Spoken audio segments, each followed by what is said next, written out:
Hey everybody, it's Ed O'Keefe, and I wasn't planning on doing a training or a video this morning, but had a couple emails come across my way and just a couple observations I'm making working directly with some really successful businesses and some businesses that just can't get out of their own way to allow themselves to be successful. And so what I want to do is just take a few minutes to kind of give you a couple observations and why it's so important right now to not be in your own way when you're trying to grow your business, especially right now, okay? Especially with economic uncertainty coming up. And, you should be looking at every single way to grow your business profitably and right now and not allow others to tell you you can't. And so thus, here comes the story, right? So the story is that my company and myself do two things really, really, really well. We sell, we have a partner company that we sell their health buyers, diabetes, blood pressure, memory, sleep, and then they have tactical buyers as well. So if you're in any of those categories and you're trying to go target those markets, it's great working with us because we can sell you that data directly. And instead of going out to Facebook land and hoping the algorithm works and brings them through your funnel and hopefully your funnel works, you can buy the customers right from us in a co-reg process where they buy our product and then we send them to you and you start marketing your product or service, right? That's kind of like the 30-second pitch. I probably jumbled it up and screwed it up. But the beauty about it is you're buying buyers, okay? Now, I'm not trying to say in our service right now, but I'm trying to explain like the context of the rest of this conversation that I had today. That just blows me away, but I'm gonna get to that one. And the second thing we do is if you have a high ticket program, is because high ticket's working really well in health right now. Like we are seeing, I have a couple clients across the board that are just running people to webinars and to phone calls and just killing it, selling $3,000, $5,000, $8,000 packages, right? Now, that surprised me. I got to be honest with you. I was surprised at how good these brands are doing. Because the other thing we've done is we will direct mail high ticket. We will direct mail like book buyers or course buyers. Like if you're selling how to make money or how to invest in real estate, or we can direct mail and do it all for you and do the high ticket selling for you. And if you're interested in that, just reach out to me. But I'll get to my point here in a second on why that's super important. Is part of my job, like what I actively wake up and do is I get to work with a great client, super smart. They're spending a ton of money. They're generating like 40,000 customers a month. And then I get to work with a lot of other clients that want to partner with them by buying their leads, okay? And so I'm on a lot of conversations, whether it's through email or chat or actually talking to people. But and then the other side of getting to talk to people, and just kind of set this context up too, is just even getting hired as a consultant to come in and look at a business. And so what I spend most of my time doing when looking at their businesses is I'm looking at where's the easy money for them and where can we plug in the electrical cord. So here's the customers coming from this side and we plug it into your business and we flow it in there. And then your job is to create or take your already converting offer and plug it into that, make the connection, right? Let's say it's a electric strip. We're just plugging them in, right? So that there's no guesswork.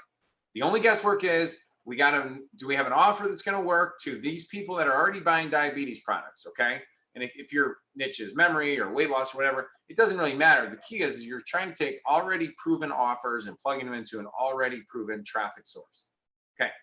Now, the problem is that this is a little counterintuitive. There's not a lot of people going out there and selling their buyers or leads.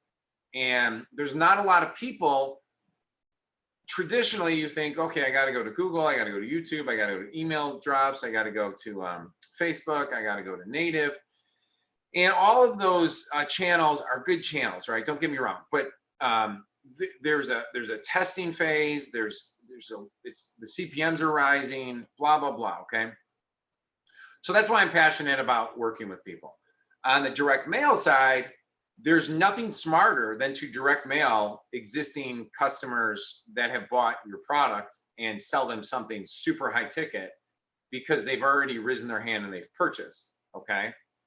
And the second thing on that is that if you have an open rate of like 30 to 45%, and then it just keeps getting less and less and less, that means that 70% or more than that, up to 90% of your people on your list have not seen your offers, right? So we send direct mail out and we get them to raise their hand, and we have a whole process. I'll do a different video on why people do this all wrong and why it could be the most cost-effective channel for you, but that's not the point of this video. The point of this video is that I don't mind if guys are like, Ed, we're busy, we're doing a lot of cool stuff, and so I'd love to test it, but it's not on our radar right now. We'll get to that. Like, we got a plan and we're just executing our plan. I don't mind that. I understand that. Like, guys are spinning a lot of plates, and that's okay. That's a timing issue, right? What drives me up the wall is when I hear things like this. This drives me up the wall. So just letting you know, this drives me up the wall. What drives me up a wall is when I have two partner clients that are running webinars to our data, like to our leads, who are murdering it, right? Who like are generating $30,000 to $70,000 in 7 days to a small batch of leads, because they're selling a $3,000, $4,000, $5,000, $8,000 product. And then when I offer that to somebody else who has a similar model, I'm like, hey, bro, this would work like gangbusters for you. Okay. Now, it's okay to me. Like, if he's like, we don't really want to do it, I'm just not interested. Okay. If you give me that reason, I'm totally cool with it. Okay. So you're not getting the big picture. Totally cool with it. But when you come back to me and you say, our marketing agency does not want us doing that. I've had two clients, one that's not a client, and I've decided I won't take him as a client. And then another one that they've partnered with an agency, so it's a different scenario, okay? But let me let you in on a little secret. Your agency doesn't run your business. You are the CEO, or you're the head of marketing, or you're head of whatever. Your agency does not run your business. And your consultant doesn't run your business. Your wife doesn't run your business, right? Your spouse, for the ladies out there, or the partners out there, if you have a same-sex marriage, I mean, your partner or whatever, it doesn't matter to me. If you are in this game, especially now, we've had a good run of the economy. Things are going to get dicey here. You're going to see people making ridiculous movements. You should have a mindset that I'm willing to test things. If I get my offer dialed in, I'm willing to test things and I'm willing to do things. But your agency, you cannot abdicate your marketing and your permission to other people. You just can't do it, guys. Like, you just can't do it. Okay? Because guess what? When the agency is their number one priority today is they're waking up and they're thinking about growing what? Their revenue. They're thinking about growing their business. And if it's a typical agency structure, guess what? They are getting paid based on percentage of spend, flat rate or percentage of spend, whichever is better. So you coming up with another traffic source that is potentially going to replace them that they didn't find is completely against, what do you call it? It's a, what's that? A conflict of interest. They do not want you to do that. Oh my gosh, it's amazing to me. Now, I am working with one agency that's on the other side of it, which they came to me first, right? They're like, hey, Ed, they didn't even know who I was. They reached out to me. They have a cool business. They're scaling on a couple different channels. They cater to men because we're able to segment men and women. And they're coming to me. So their CEO and their founders I don't even know if they know who I am. It doesn't really matter to me. But so for them, this is another source.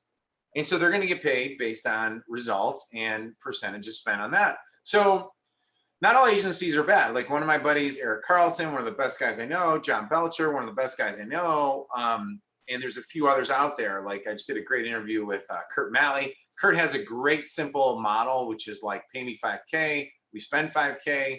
If we don't get the results we need, then we communicate that, right? Where I haven't had that experience with many agencies. It was actually the model I was using when I was doing traffic for guys. 5K to me, 5K to test, and then we go. The key on that model, by the way, is that Everybody's got to have a sense of urgency to get results. If you don't have a sense of urgency to get results, that won't work. Okay. So that's number one. Number two. Oh, number three on this. I have two things I just want to share on this. Probably three, actually. Let me talk about one thing. Let me talk about the last one I'll talk about last because it's not as important. But the number two is like, well, if they're buying your supplement, why would they buy my supplement? Or why would they buy my $4,000 package? Because it would be a conflict of interest for the company. That's how you see it. Now, let me walk you through on this.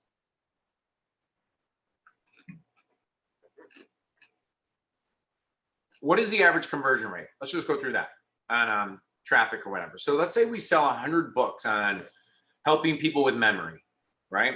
100 books. And let's say 30% buy supplements, right? So now we got 30 to 40% of supplements, and you sell a cognitive focus clarity supplement. And you're like, but Ed, your customers just bought that. Well, they're not going to buy my product. Okay, first of all, a buyer, so what you got to hammer in your head, and this was very hard for me, just so you understand, like, I'm not blaming you for thinking this way.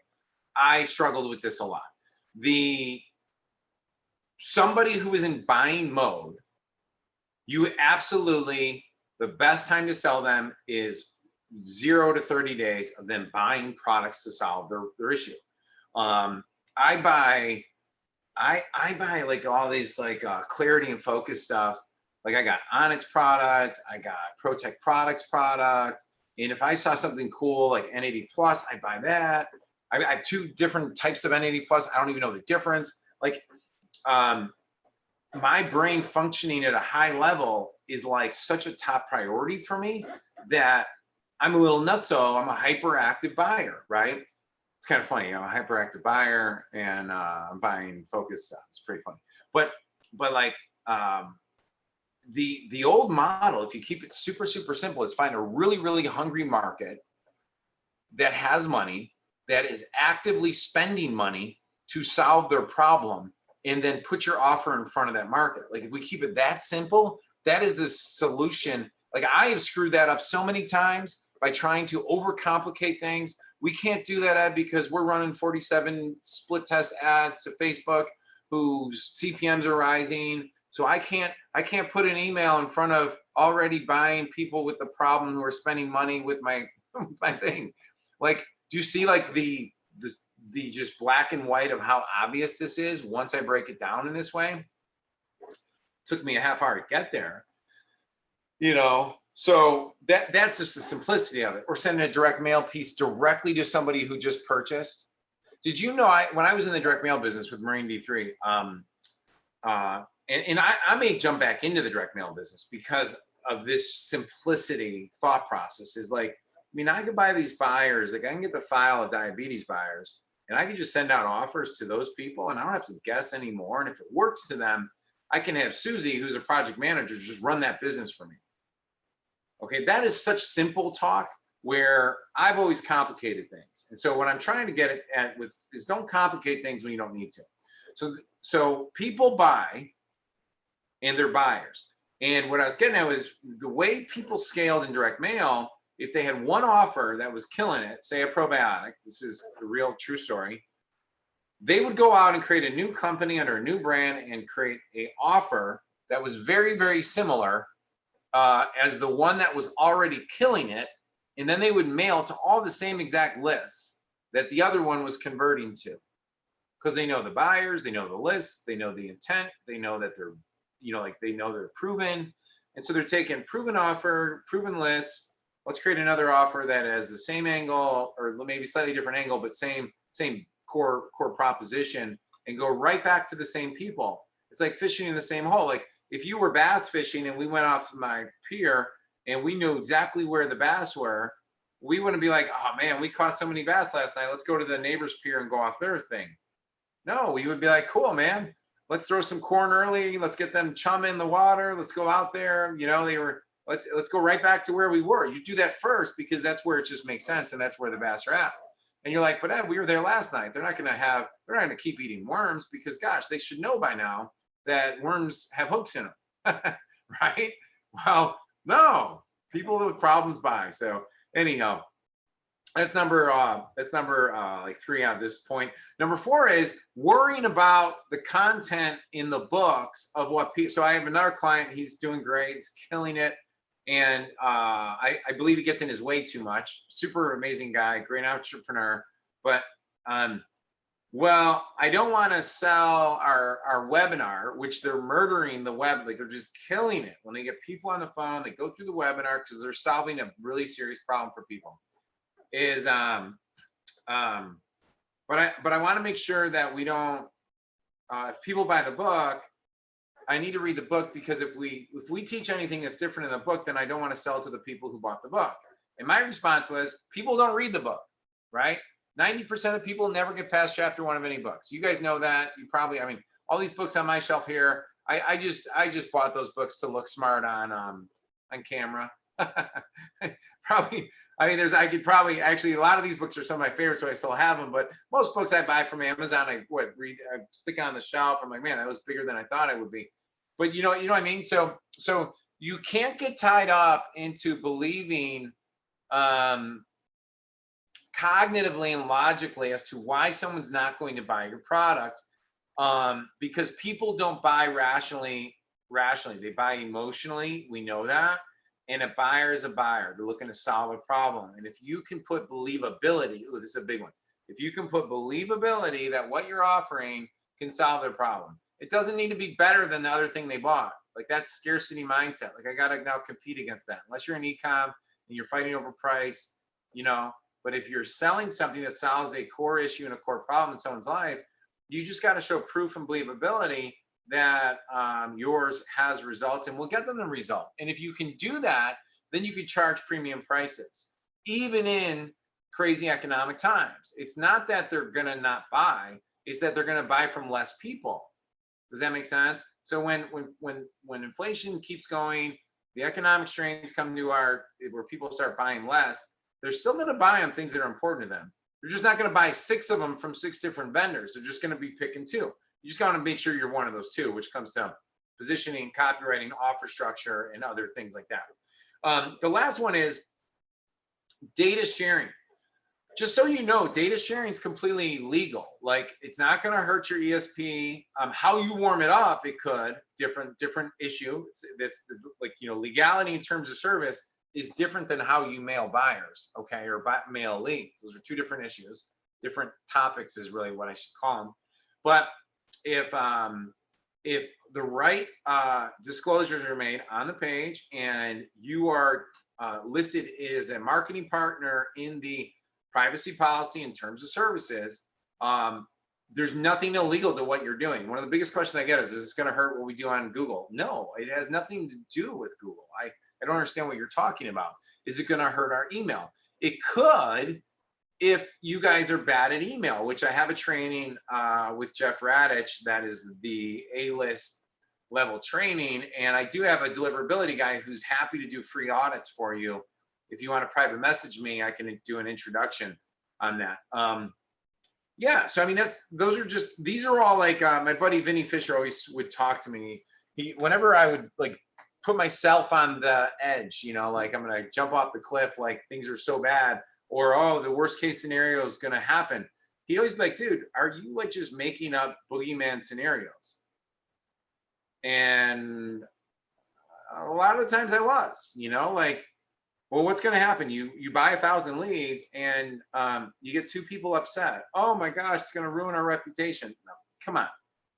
There's, you know, 80-20 rule, 90-10 rule, 95-5 rule. All those rules apply across the board when you're in marketing and you're in business. You know what I'm talking about? And the cool thing about selling high ticket items or selling to buyers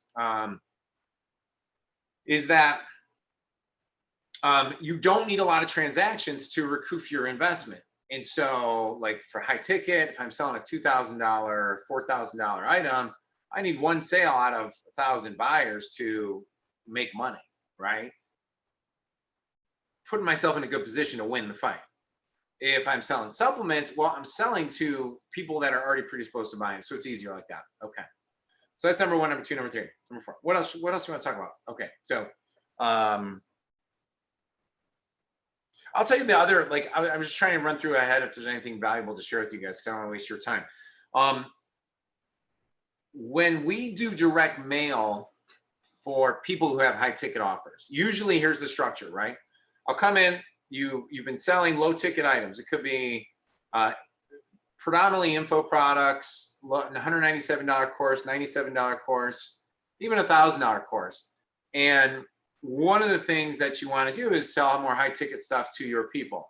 Well, what I could do is come in and we will do direct mail for you. But it's not like direct mail, like, oh, cool, man, we've been wanting to do direct mail. No, we have a system of mailing your buyers to get them to show that, raise their hand again, to say they want to be in a private group. And really what we're going to position is your elite masterclass level. Okay. But there's 3 reasons why this works. Number one,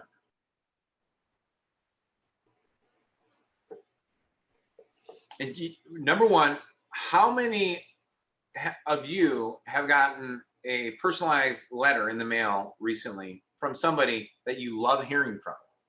See the criteria there? Love hearing from. So like if I've tested direct mail or email drops, like, so we always test with email first to get the messaging right to your list.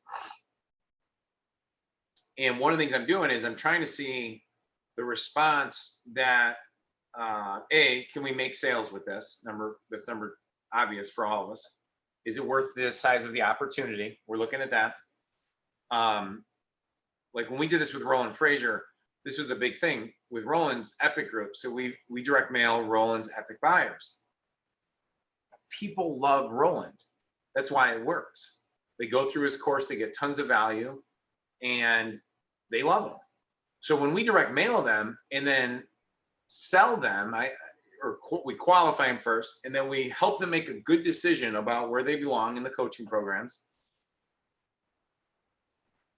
It's so fun and easy because those like tick boxes are happening. So one thing I do is I look at, hey, what are courses I enjoy, like that sell $4,000, $5,000, $10,000 things. With the guys that are in the health space, we're going to start doing some direct mail tests with them now, because people got to like what you're doing, right? So that's number one. They got to get value out of it. Number two, and then direct mail is like, hey, like I go into my email today and it's so flooded with just stuff that I've signed up for over the years that it's almost kind of embarrassing, right? Like, I mean, I delete like 80% of what comes in. I should have my email guy just create a filter for me. That if you send me a direct mail piece today without a question, I'm going to open it up. I'm going to read it immediately. I'm going to, if it's of interest to me, maybe I'll go in the bathroom with it, keep reading it, you know. And I think that's why like the old school newsletter just still was such a powerful thing. I get Russell Brunson and Dan Kennedy's now. It's just great hearing them. It's easy for me to consume because I can do it at my own leisure. But the response rate's going to be so much higher. And so what we do is we have people respond via text message or email or chat. But you know, that's a different issue. So anyhow, but why am I going? For the topic of this thing, the reason why I was going with that was the mistake is guys hear like what I just shared of like, hey, I could sell your $8,000 package for you every single week. We'll sell like 3 to 4, possibly 5 a month. That's 40 to 80,000 found revenue. If you're pumping a lot of new people in, it might be worth a couple $100,000 each, you know? Like, why wouldn't you test it out? And then what I hear is guys go like, well, let me try to understand something. So you're gonna go make money for both of us, but I'm gonna pay you 40% commission or 30% commission or up to 50%. But here's the deal. I'm spending all my money. I'm doing the direct mail. I'm writing the copy. I'm selling the thing. We're investing in our partners, right? And the right partners are like, sounds good to me. Just go do it. And then that's what we do. It's just awesome stuff. So get out of your own way, man. Like, I mean, one thing is, you know, like I can do this video for you because I am the king of making it more complex. Travis Ago, my mentor, I have a couple of really good mentors. Travis is one of them. And if you ever listen to the podcast we did together, I say to Trav, you got to listen to the podcast. Just type in Ed O'Keefe Show to wherever you're, your favorite place to listen to podcasts, and leave a comment, share with people you like, or even please share this if it's valuable to you. Share it with your partners, share it with people that are in business, because the purpose of this is really to talk about how do we simplify our business model so that we have machines coming into it, and then we have machines pumping out cash, and then we have machines monetizing that and pumping out more cash. If you need help with that, reach out to me and we could do a consultation, whatever would be a win for you. See where the opportunities are for you. But every business can get value out of this concept. And my interview with Travis Sago that I did on the Ed O'Keefe Show, which sounds cheesy saying the Ed O'Keefe Show because I am Ed O'Keefe and I don't like talking about myself in third person because that's weird. NBA stars do that when they make their big contract and they spend all their money on houses and new girlfriends, soon to be ex-wives. I should stop with the bad jokes. Is Travis, I say always, like, I spend 6 days screwing up my life and then I go on our mastermind call and Travis makes everything simple again, right? And this past week, he talked about law of constraints, of constraining your focus to just getting really, really specific about the outcomes you want and what you'll only do for those outcomes. And we're gonna cater to the diabetes market. We're gonna go deep in the diabetes market. We're gonna win in the diabetes. We're gonna help our people in the diabetes, and then we're gonna do that's our focal point. And so when the idea comes the next day of like, hey, let's start an e-com store about whatever, your answer is like no, because my blinders are on. Okay, and it's really important for me to always just keep getting focused on, because it takes the same amount of effort for you to go make $1,000 as it does to make $10,000. Same amount of effort. Actually, I can argue that it's less effort to make $100,000 than it is to make $10,000. You know what I mean? And we'll do a different video on that. So, hey guys, have an amazing day. And by the way, when I bring this stuff up, and I express my frustration. Frustration is the gateway to growth. Like, you got to experience frustration to grow. And so when I express this to you, I'm talking to you like as if I was giving you a consultation as a partner, as a friend. Like we got to break out of that. Some of this stuff has to shock the patterns in our thinking so that we can develop and grow. And really, when it comes to getting permission from other people that aren't running your business, that don't have the financial responsibility to yourself and your own family at the level you do, that's on you, right? That is you. That is me. Like I am financially accountable and responsible to my family, no matter what. Like, if you listen to any of my videos and I've talked about war stories, it's always been my fault. It is my responsibility and my fault at the same time, whether it was through abdication, lack of management, lack of leadership.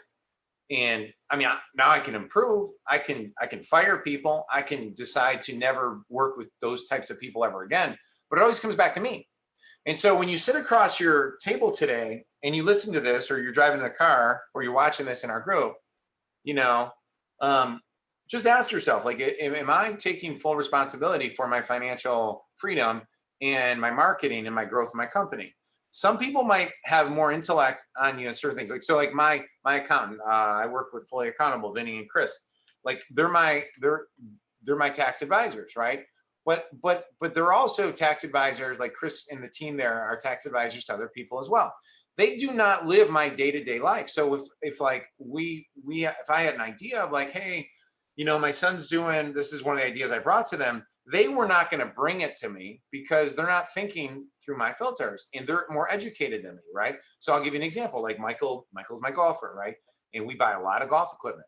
And I was like, well, if Michael did reviews and we built out a little site that, was a publishing site for golfers, can we start writing off some of this stuff, And so I'm not going to give any tax advice on this training. So, but those questions are your responsibility. It's the same thing with marketing. I got to be able to go to my media buyers and challenge them. And like, if